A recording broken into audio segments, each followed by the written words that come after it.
So this is why I prefer to add EQ when I'm mastering rather than take away. Now this is different for mixing. You will take frequencies away more in mixing to get the space that I've spoken about previously. But with mastering, you want to make things really smooth, and you don't really want to take away frequencies too much because it just doesn't feel as smooth and as nice and as dynamic. So let me explain that with the help of a whiteboard. So I've got a bunch of frequencies going down like this, if we think of it like this. So I have a bunch of frequencies. Can you see that? Yes, you can.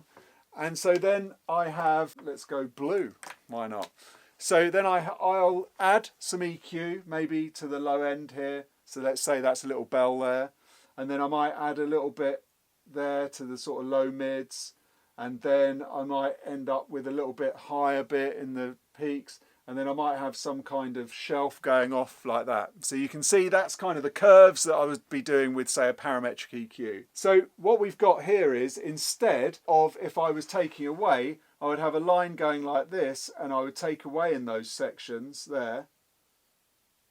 And so for me, what I'm doing really, by adding in all these places, if you see, there is a reduction in the level in that area, in that area, in that area there, where I could have done it with taking away here, but I'm actually getting some nice gain curves here, and so that's giving me some of the sound of the EQ, but also as I'm going through each piece of equipment, I'm gain staging the sound up. So by adding a little bit of level on each piece of equipment, that's what gets me it loud at the end, rather than pushing it into a big limiter. By adding rather than taking away, I'm getting that gain staging, but I'm also getting it in the areas that I want, so that I'm just getting curves around the sound, because I'm listening to the complete sound. I'm not listening to individual instruments at this point because I'm a mastering engineer. So what I'm doing is I'm using nice smooth curves to get those out, and naturally taking away certain frequencies between those curves,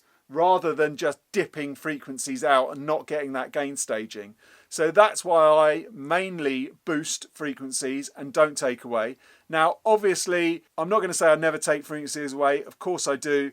If I'm boosting on certain ones, it may bring up the curve too high. So then I might want to just dip a little section in between somewhere. Or maybe if the vocals, maybe see that one there is popping out a bit too much, maybe I might, on a different EQ, just sort of nudge it down a little bit. So I'm still getting the gain, I'm getting the sound of that EQ, but I might go against it with another one. Or I might put a compressor across it just to hold that peak.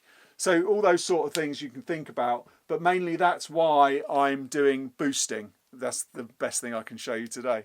So I hope you're enjoying these whiteboard sessions. I hope you can see actually what I've done, more importantly. And if you've got any questions on this, please let me know in the comments. I'd like to hear what you think.